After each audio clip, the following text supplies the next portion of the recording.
Bonjour petit journal. Ce matin, j'étais sur la terrasse de l'hôtel, avec la belle piscine. J'étais décidé à revoir le frère Jacques. Avec moins de peur qu'hier soir. Cet homme était complètement fou, avec son Eumélie d'hier. Mais il connaissait Daniela.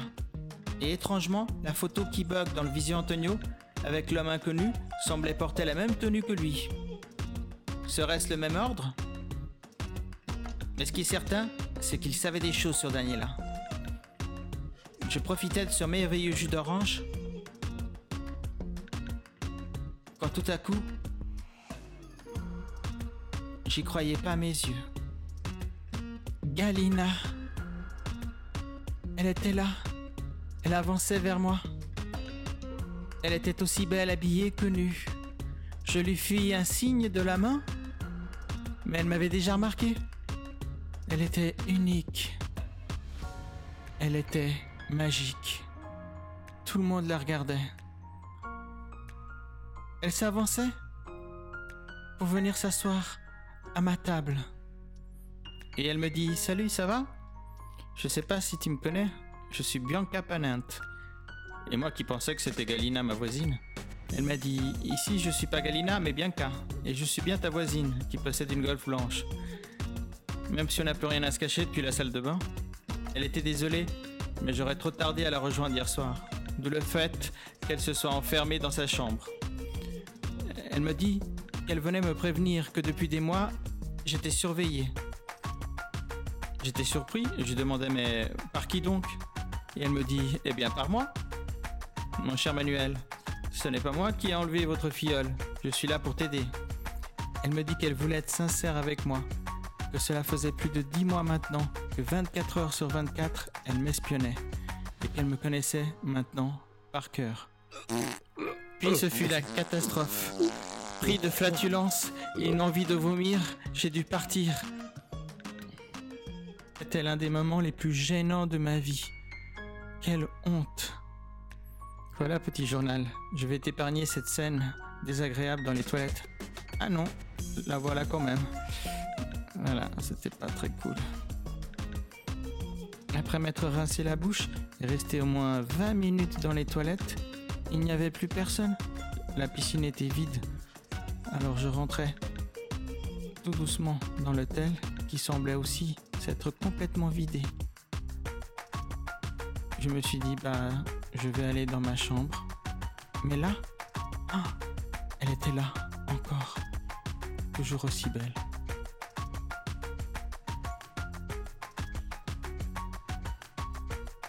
Bianca ?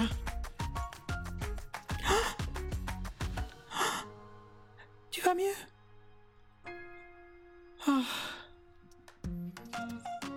Je suis vraiment désolé. Pour me faire pardonner, voici une marguerite qui sent bon. Elle est pour toi. Oh, c'est vraiment... Tu sais ? Merci. Elles sont vraiment bonnes. Tu veux toujours me raconter ta vie ? Et je voudrais savoir pourquoi tu es là et pourquoi tu veux m'aider. J'aimerais bien que tu me le dises. Tu veux ? Oui. Mais tu as le temps ? Bah oui, j'ai tout le temps que tu veux. Alors, assieds-toi. Ça va durer longtemps. Je m'appelle Bianca Panent. Waouh. Ça, je le sais déjà. Tu es la fille la plus... incroyable. Elle est née en Roumanie. Sa mère est décédée en Union soviétique. Elle avait été exécutée. Elle fut accusée de haute trahison. Elle travaillait en Roumanie pour un journal et elle voyageait souvent en Russie pour son travail. Mais en réalité, elle travaillait pour les soviétiques. Elle était espionne en Roumanie, au début des années 80. Les relations étaient compliquées et tendues entre les deux blocs. Les soviétiques surveillaient de très près les pays alliés du pacte de Varsovie, notamment la Pologne. Et tout le bloc y passait. Cependant, sa mère était un agent double. Et en sous-marin, elle divulguait des informations aux Américains via les Français. Petite, elle se souvenait à l'avoir accompagnée à Paris. Malheureusement, un jour, elle a été arrêtée. Pour la faire parler, le KGB avait projeté d'arrêter toute sa famille. Heureusement, un complice de sa mère, membre du KGB, avait organisé son évasion vers la Grèce. Son père, grâce à son ami du KGB, avait pu trouver une voiture. Mais malheureusement, ils eurent un accident sur la route, juste après la frontière grecque. C'était l'hiver. Elle s'est retrouvée orpheline, car sa mère a été exécutée un mois après. Elle n'est restée qu'1 an en Grèce. Ensuite, on l'a envoyée aux États-Unis. L'État américain a subvenu à ses besoins en remerciement des services que sa mère avait rendus aux Américains. Mais en contrepartie, dès son plus jeune âge, elle avait dû entrer dans leur programme de formation d'agents très spéciaux, après avoir étudié la psychologie et la théologie à l'université. Aujourd'hui, elle est une de leurs agents d'une branche particulière de la CIA. Elle s'est fait passer pour une Russe afin de pouvoir m'approcher. Cependant, au vu des derniers événements, il n'était plus nécessaire qu'elle maintienne sa couverture au sens propre comme au sens figuré. Si elle me disait tout cela, c'était pour me montrer que je pouvais avoir confiance en elle. Elle avait autant besoin de moi que moi d'elle. Israël a des ennemis dans presque tous les pays du monde. Depuis des années, Israël suit des groupes religieux anti-israéliens. J'étais devenu, moi et ma filleule, très important pour certains de ces groupes, si bien que le Mossad, très vigilant, m'a mis sur la liste des personnes à surveiller. Cela fait 3 ans que je fais l'objet d'une étroite surveillance. Leur objectif est de savoir pourquoi certaines personnes, potentiellement dangereuses pour les Israéliens, ont misé autant sur moi. Un des groupes, depuis 3 ans, ne travaille que sur moi. Israël peut s'assurer que je ne suis pas une menace. Pour sa part, les États-Unis ont été mêlés depuis les années 60 à certaines histoires. Elle était là pour comprendre ce qui fait peur à Israël et faire en sorte qu'un certain passé ne remonte pas à la surface. Je n'étais pas un danger, mais ce que je représente pour les ennemis d'Israël, oui. La disparition de Daniela en était la preuve. Elle me paraissait sincère. Par contre, je ne trouvais pas la force de lui parler de notre moment dans la salle de bain. Ma pudeur me retenait et le moment me paraissait mal choisi, surtout après avoir vomi. Je savais qu'elle ne me disait pas tout. Cependant, il y avait de la sincérité dans son regard. J'avais du mal à la regarder et à chaque regard un peu insistant de sa part, je me liquéfiais. Je ne pensais pas que la CIA usait des charmes féminins pour m'amadouer. Peut-être qu'elle pouvait m'aider. En tout cas, rien que sa compagnie me suffisait. Pourquoi ne pas jouer le jeu après tout? Combien même elle jouerait la comédie? Qu'ai-je à perdre? Après son discours, je lui ai dit que je devais aller voir quelqu'un. Et elle me dit « Oui, je sais, c'est le frère Jacques. » Et moi « Frère Jacques, dormez-vous, dormez-vous, sonnez les matines, ding dang dong, ding dang dong. » Ma plaisanterie ne l'avait pas fait rire. Ils doivent pas connaître la chanson en Roumanie. D'un air sérieux, elle me dit que c'était un franciscain, mais qu'il s'était retiré depuis 30 ans de l'église catholique et que depuis 2001 à la Salette, il prêchait sans le soutien de Rome. Elle m'avait proposé de venir avec moi pour qu'on y aille ensemble, pour le questionner. Mais comme c'était l'heure de la messe, elle décida de passer par un autre chemin, qui était beaucoup plus joli et profiter un peu du paysage.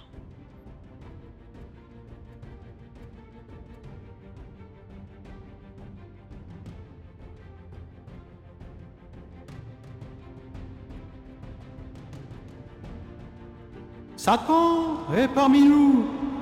Je le sens. Il est arrivé. Le malheur nous vient de Genève. Regardez les crucifix de mon église. Ont été inversés. Seul le Christ peut maintenant me sauver. Je lui confie mon corps et mon âme. In nomine Dei Filii et Dei Spiritus Sanctis. Amen. Credo in un Deum, Patrem omnipotempem, factorem in cali terrea, visibulum omnium invisibilum. Amen.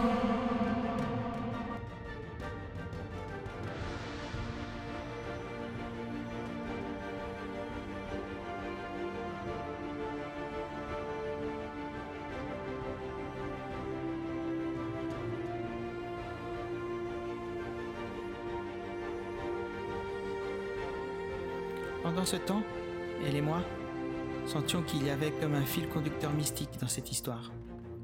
Elle m'a dit qu'elle croyait en Dieu, mais sans plus. En fait, elle est plus agnostique que croyante. Elle ne croit pas au combat entre les forces du mal et du bien, ni qu'un Dieu aurait choisi des nations pour le représenter sur Terre, comme le peuple juif ou les Américains. L'axe du mal de George W. Bush est pour elle une foutaise que l'on balance au peuple crédule pour mieux les manipuler. De tout temps, les croyances et le mysticisme ont aidé à contrôler les masses. Puis, elle me demanda si je croyais en Dieu. Je lui dis que la meilleure réponse était celle d'Albert Einstein. Si tu veux savoir si je crois en Dieu, vengeur omniprésent comme dans l'Ancien Testament, le Dieu des Juifs qui choisit un peuple plus qu'un autre, je te dirais que je n'y crois pas. Pour moi, Abraham est une légende et Moïse une invention politique pour unifier un peuple sous une même croyance. Les 10 commandements sont les lois évidentes d'un minimum d'organisation sociale. Tu vas me dire que si je rejette le Dieu des Juifs, je renie forcément leurs descendants chrétiens et musulmans. La réponse est oui et non. Dans les deux cas, comme le bouddhisme, il s'agit d'un enseignement philosophique et non pas seulement d'un message religieux. Jésus était juif, certes, mais son message va au-delà de la tradition. Mahomet nous transmet aussi une philosophie de vie. Bouddha, encore plus. Il est pour moi un philosophe au même titre que Platon, Descartes, Spinoza, etc. Pour revenir à ta question, de tous ces grands hommes, celui qui pour moi a vu le plus juste et qui, de loin, les dépasse en finesse, c'est Jésus. Est-il divin ou humain? Pourquoi lui et pas un autre? Ce que je peux te dire, c'est que j'ai foi dans son enseignement. Et même s'il n'a rien de divin, au fond de moi et surtout dans mon cœur, j'ai l'espoir qu'il ait eu raison. Non seulement sur la meilleure façon de vivre ensemble, d'être ensemble, mais aussi sur l'espoir que cette merveilleuse mécanique n'est pas là pour rien ou personne. Quel gâchis sinon! Mon cœur suit les mots de Jésus, la beauté de son amour et de son exemple. Mon esprit, lui, est cartésien, scientifique, réfléchi, rempli de doutes pour avancer. Descartes, lui aussi, était croyant. Je n'ai que les certitudes de mes doutes. Plus mon esprit analyse, plus il réfléchit, et plus il est évident que l'équation posée n'a de solution qu'avec un Dieu. La clé de la sagesse, c'est une interrogation continuelle. Qui doute est conduit à chercher, qui cherche saisit la vérité. On était tellement bien ensemble qu'on avait presque oublié le frère. Et quand nous arrivâmes à son église, il faisait déjà nuit. Et une odeur de soufre nous envahit. Il y avait cette ombre. Une ombre était passée et s'enfuit dans la forêt. Quand tout à coup, une énorme surprise.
Après ce drame, nous sommes vite rentrés à l'hôtel.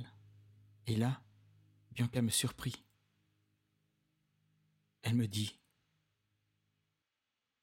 mais tout d'un coup, un message de Giulio.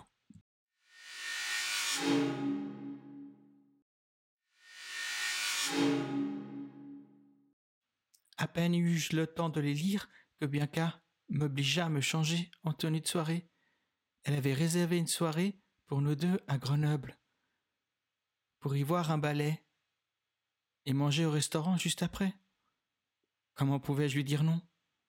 Elle avait sûrement l'habitude des drames. Moi j'étais encore bouleversé par l'incendie.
Au restaurant, elle me demanda « Crois-tu que la personne qui a tué le frère Jacques soit le diable ?» Je trouvais la question si idiote que j'ai essayé de changer de sujet en lui parlant de la nouvelle vision du 13 mai 1385. Jean Ier. Ces dates ne correspondaient pas à de grands événements, mais le 13 mai revenait encore. Les dates sont importantes, le 13 mai 1917, le 13 mai 1385, et même ma date de naissance, le 13 mai 1973. Le 999, qui devient à mon avis le 666, comme dans mon rêve. Le chiffre de la bête, comme il est écrit dans l'Apocalypse. Daniela a été enlevée parce qu'elle est née le 6 du 6 2003. Ce sont les mots de l'un des agents du Mossad, le jour même de l'enlèvement. Daniela a fêté ses 3 ans, le chiffre 3, la Trinité, le Père, le Fils et le Saint-Esprit. Selon les chrétiens, la véritable forme de Dieu, 3 en 1. La date du 6 juin 2006 nous donne 6, 6, 6. Le revoilà, le 666. Puis elle me dit une phrase étrange. Tout cela peut coller avec ma présence ici et les intérêts que je défends. Elle m'a promis que le moment venu, je saurais en quoi consistait sa véritable mission. Nous terminâmes ainsi notre repas et nous rentrâmes à la Salette. Devant sa chambre, je sentis le moment opportun pour lancer la discussion sur notre rencontre dans ma salle de bain. Il y avait une attirance physique énorme entre nous. C'était palpable. Mais, malheureusement, je suis donc revenu écrire sur mon journal ma fin de soirée. Pauvre de moi, homme seul.